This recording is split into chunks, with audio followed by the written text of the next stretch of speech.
Hey everyone, thank you so much for joining in. Welcome to Edureka webinars. Guys, as you know, data is a oil for any business to run. So data is something which is being used in each and every company, and based on that data, they will be deriving the business decision. Now, whether it's your data scientist or whether you're data engineer, you should be familiar as how the data is stored and how you can get the required data so that you can perform the required analysis in an efficient way. If you're working as a data engineer, you will be expected to know how the data is being stored and how you can fetch the data in the shortest possible time, and also the best way to fetch the data. And sometimes you'll also be required to perform the transformation so that the data is stored in a specific way. Now, as a data scientist, you are expected to get the data from various sources, find the patterns in the data, and once you find the patterns, you will be able to generate the prediction. But before we do all these things, whether it is as a data engineer or whether it is as a data scientist, you should be comfortable in getting the required data. You should be getting the required data. See, unless and until that you don't know how to get the required data, then it's very difficult that you do the next step. So in order to perform the data, in order to fetch the data, we make use of a SQL. So SQL is also known as structured query language. So this is a good to know skill, whether you're a data scientist and whether it's a data engineer. So it's a good to know skill where you will be able to work with the database, create the database, and you will be getting the data from the database. So as we progress in today's session, we'll be learning how SQL is important for data science. So in today's session, I'll be showing you in a hands-on manner with a few of the important SQL commands so that you get to understand and you get to see how does a SQL, like SQL structured queries or the SQL queries would look like. And my name is 𝐂𝐝𝐿 and I'm a data scientist working in a big four company, and I've got more than 9 years of experience in this field of data science. I'm certified in AWS machine learning, AWS DevOps, and that's about a short profile about me. And as we progress in today's session, guys, the agenda looks like this. We'll understand and we'll have a simple introduction to data science. Then we'll answer the main question, why SQL is needed for data science. Then we will look into understanding what exactly is the SQL, basics of SQL, and we'll try to write the code in a hands-on manner. I'll show you some of the basic commands in SQL so that you get familiarized with this SQL, guys. So that's how our learning journey will be today. So let's start our agenda, and let's start by answering the question, introduction to data science. So what exactly is this data science? Now this data science is all about delivering the useful insights from the data set so that we can solve the real world problems. So when we have this data science, okay, here in this data science, let's say we've got a data. Okay, this data set has, let's say, millions of records inside my database. Now from that millions of record, it's very difficult to go through each and every row and try to find what data is telling me.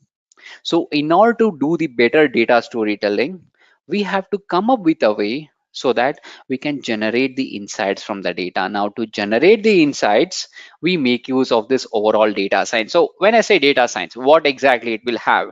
It will have the ways to fetch the data. And once I fetch the data, I'll apply various pre-processing on the data set so that I'm going to correct the mistakes that I have in the data.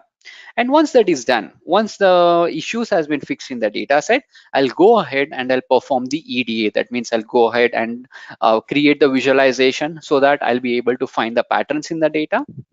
Once I find the pattern, I'll apply the machine learning model to learn the patterns and the overall idea that is present in my data set. And once I apply the machine learning model, I'll be go ahead and I can generate the prediction. This is what that data science is all about. So in order to do all these things, data is a key thing. And guys, here they have given a fun fact. So did you know that we are generating more than 2.5 quintillion bytes of data each day, and it is getting increased day-to-day basis. And the pace of this data generation is actually a main reason behind the popularity of high-end technologies such as data science, artificial intelligence, machine learning, where we use these techniques to understand the overall data and try to figure out what is happening in the data. So that is the reason we see a lot of demand for data science, machine learning, artificial intelligence, deep learning. Now the question is, why SQL? I mean, since we have this data science, why SQL? What is the role that is being played? Now, starting with SQL. So see, as I mentioned on the earlier, the first part of this webinar session, data science, it involves extracting the data and analyzing tons of data. Now, at present, what we need are actually the tools that can be used to store and manage this vast amount of data. So SQL is what we can use to store, access, and extract the massive amounts of data. So we store it and we do this in order to carry out the whole data science process in a much more smooth manner. And that is the reason we require SQL in data science. So let's answer the basic question. What exactly is the SQL? So when we say SQL, it actually stands for Structured Query Language, which means it's a querying language which is aimed to manage the relational database. And that is what this SQL is all about. It involves querying the data. It involves inserting the new data. As per my requirement, I can insert the records. And it involves updating my existing record, and it also involves deleting the existing record and extraction of data. So these are the various activities that I'll be performing. So here, when we say SQL, so it's a query language which we use it to query. It is like we'll perform query, insertion, updating, deleting, and extracting. So here I've mentioned that relational database. So this is also called as RDBMS. It's actually a data management system where I have the data, and these data are actually stored into various tables. So when I say tables is composed of rows and columns, and the relationships are actually established among the different variables by using the primary keys and so on. So that is what an RDBMS would mean. And here, this SQL programming, it can be used to perform multiple actions on this given data. And we have seen what are those actions. Now, the next question is, why MySQL? So the reason that we would prefer to work with this MySQL, because see, first and foremost, it's a open source. That means we don't have to pay for anyone or for anything. We can use it for our personal purpose as well as, yes, as well as the enterprise level as well. Okay, and another thing is it supports multiple programming interfaces. Okay, and here it supports large databases. And it is highly customizable. And some of the other reasons that I would say, like for MySQL, is like it is fast and reliable. So this MySQL was actually developed for speed. So sometimes it might come at the expense of some additional features as well. But here, this MySQL is actually known for its reliability as a database administrator, because it is backed by a large community of programmers that have put the code to thorough testing. And the main benefit is it is relatively simple to learn and use. Okay, that is one of the main reason, guys. Now, moving on, what are the data types? So, what are the data types in MySQL? So, talking about the data types, so we've got various data types. So, data types is nothing but the type of values. We've got numerical data types, we've got character string data type, we've got bit string data type, Boolean, date and time format, and timestamp and interval. So these are the various data types that we have. So the reason this is important, because when I talk about this data type, So when I have any table, so each column in my database table is to have a name and a data type. Now, whenever we are creating any database as a SQL developer, we have to decide what type of data that will be stored in each column whenever we are creating a table. So the data type is actually a guideline that we would specify for SQL to understand what type of data that is being expected inside each column. And it also helps us in identifying how SQL will interact with the stored data. So we've got char, that is char n. So inside the n refers to the size, guys. So it means it's a fixed length string, and this fixed length string can contain the letters, numbers, and special characters. So this is what I'm talking about. And here, the size of my parameter, it actually specifies the size of the column length in character.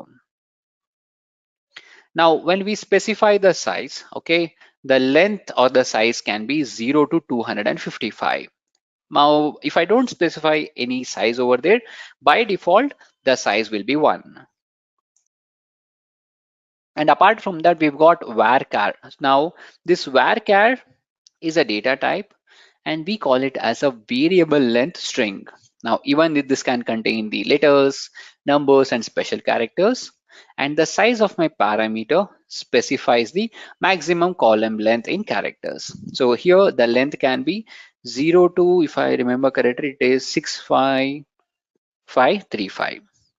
Okay, this is the length. Okay, next we've got the binary. So I've got the binary, it is nothing but the char, and it stores binary byte string. Okay, and we've got let's see, so we've got the int. Okay, so we've got the int. So int is actually a medium integer. It can be a signed range between -2147. We've got some very big numbers, so we can have a signed range, or it can also have an unsigned integer as well. And we have the precision. So we have the various, like, and we've got the float. See, we've got the float numerical data type. So this floating point is it, like this float data point is used for referring to my floating point number. Okay, we've got the double. So double is actually a normal size floating point number. And these are the various things, guys. And we've got the data, that is date, time. So date is nothing but if I'm storing a value which is in the date format, then I'll be using this date type. Okay, so these are the various data types that we have in MySQL. Now, as you have seen, when we are working with the data science, okay, whenever we are working with the data science, it involves a lot of complex concepts. It includes data import, data processing, and data modeling, and even it goes to the data prediction as well. Now, when we talk about this overall process of this data science, if as a learner, if you are diving into these concepts, it is recommended that you follow an approach that's called as structured learning approach. Now, when we say structured learning approach, this is a learning approach which has been recommended by industry experts, which will help you to ensure that you're going to progress to a required role. And if I talk about the structured learning for the data science with Python certification course, here, as part of your learning journey, in the first module, you get yourself introduced to Python programming language. Now, second module is around sequences and file operation. Third module is around diving deep into the function object-oriented programming structures, modules, errors, and exceptions. And module 4 is around working with NumPy, Pandas, and Matplotlib libraries. And module 5 involves data manipulation. And module 6 is all about machine learning with Python. And module 7, it's around finding the association rules between the items and performing the recommendations. And here, while generating the recommendations, you'll make use of cosine similarity and the various methods so that you can find the similarity between the items. It's like generating the similar movies just like we would get in Netflix. So for example, if you go to any streaming services, okay, I'll just give you an idea of what exactly is this recommendation system. If I go to a primevideo.com, okay, I'll select any random movie, let's say KGF.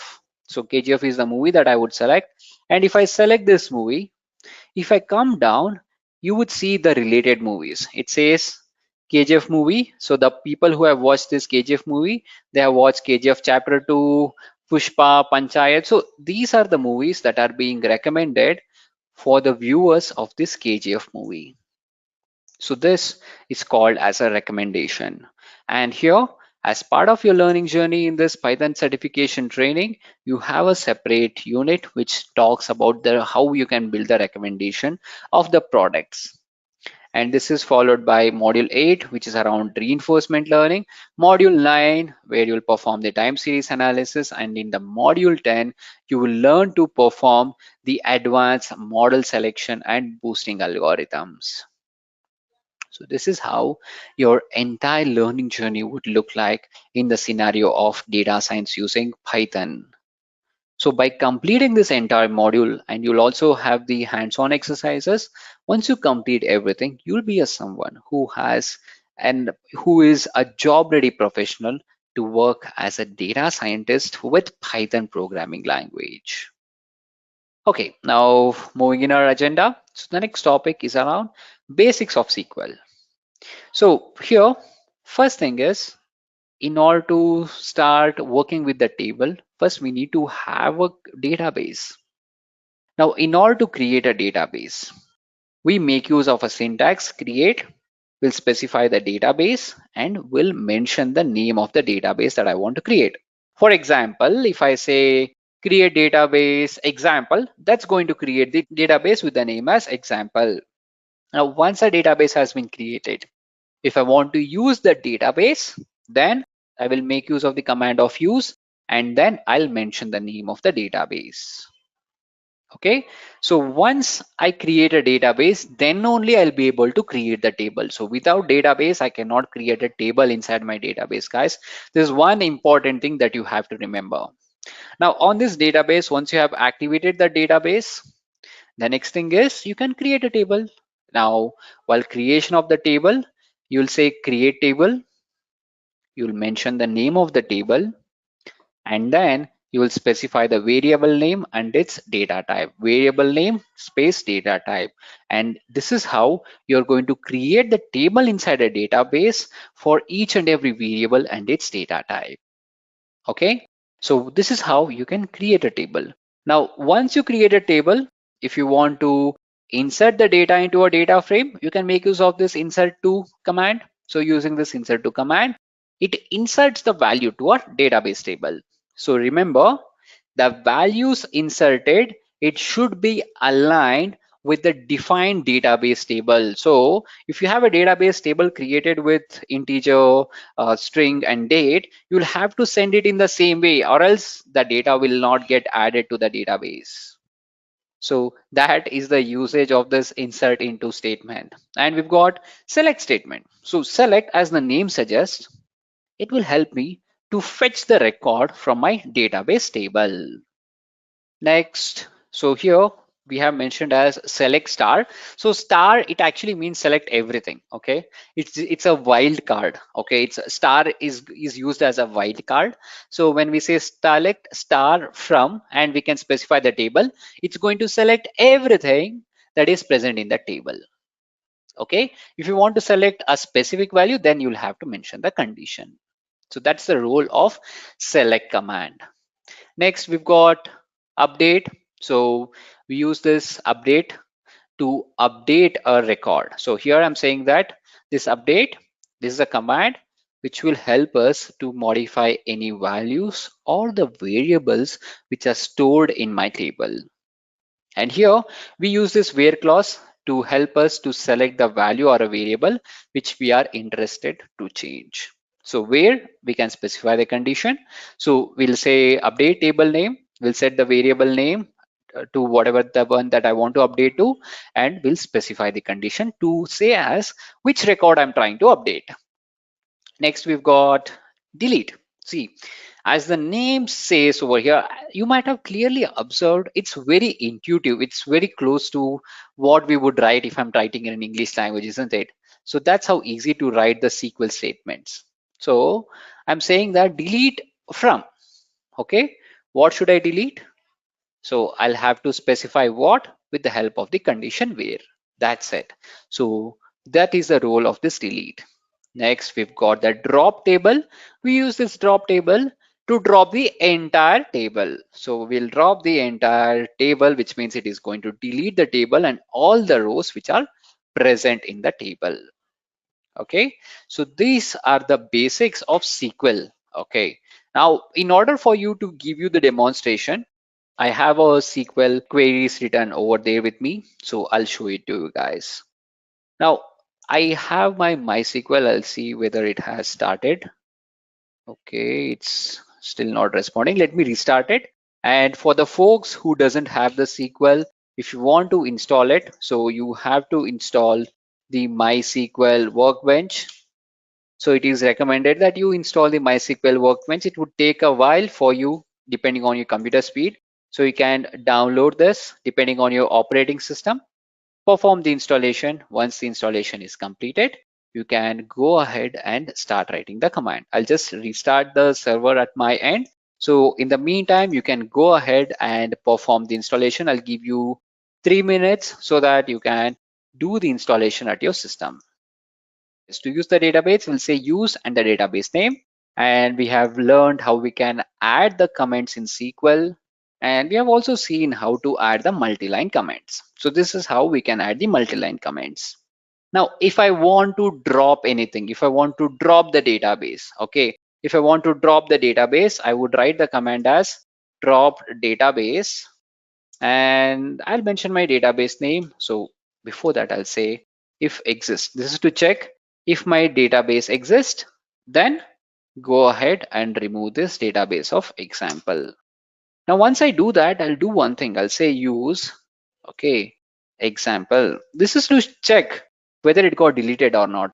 I'll select everything. I'll run it again. See, it says unknown database is example, which means I have dropped the database and I'm trying to activate it. Since it is not present, I'm getting this error. So this is how we can drop the database as well. Now, let's do one thing. Let me create a database again. I'll say create database, and I would say Edureka demo. This is the database name I'm going to specify. In order to activate it, I'll say use Edureka demo. Next, what I'm going to do is I'm going to create a table.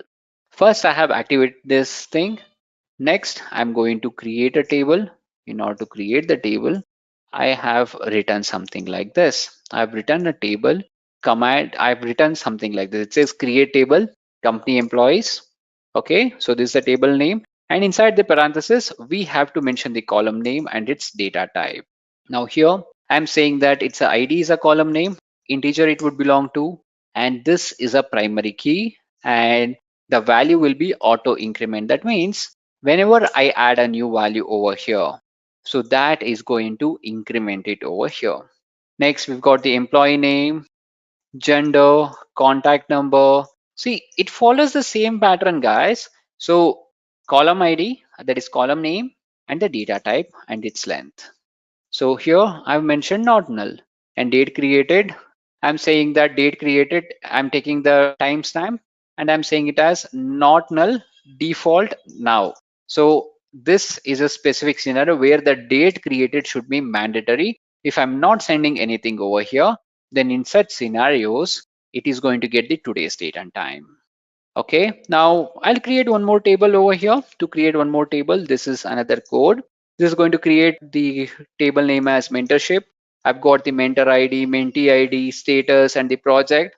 And here, once I do that, I'm saying this primary key as mentor ID, mentee ID, and the project. And I'm saying some constraint. See, I'm constrained my FK1, that is foreign key, and I'm specifying my mentor ID. It is referencing my company IDs, that is company employees ID column, and that is being referenced over here. And it says on delete cascade and on update. restrict. So which means if I delete, it will delete everything. Okay, it will do the cascade. On update, it is going to restrict. It is going to restrict me from updating. So once I create the table, if I go ahead and describe it, I'll first describe one table. So I'll execute this. So this is going to describe the table for me. Okay, I think this is where I'm getting the error. I'll comment this out.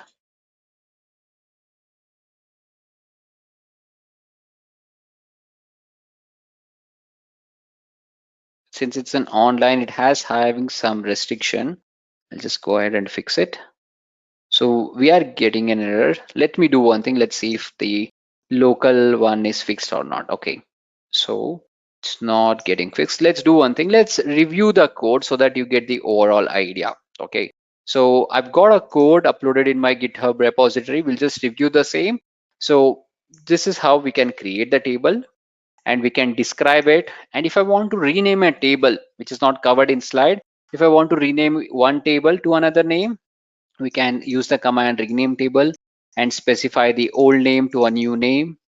And we can describe the table and understand how does my table look like. And we can insert the tables. We can insert the records into the table as well with the help of the command insert into. And if I want to select everything, I'll say select star from employees. This is going to select everything from the table. And I can also do the insert. See, everything that we have seen in our slides are everything that is present over here.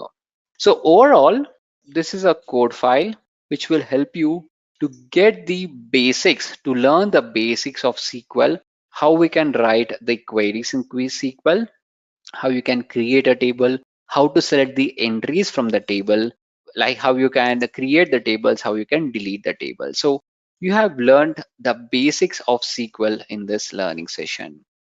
So with this, we come to the end of today's session. So the key thing that we have learned today is when we talk about data science, it's all about working with the data in an efficient way so that we can find the patterns in the data.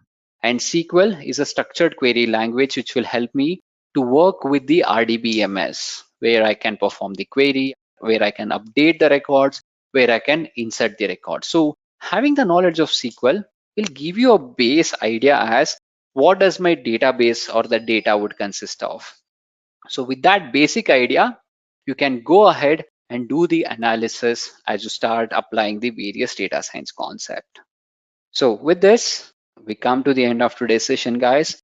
And thanks again for joining with me on this webinar session.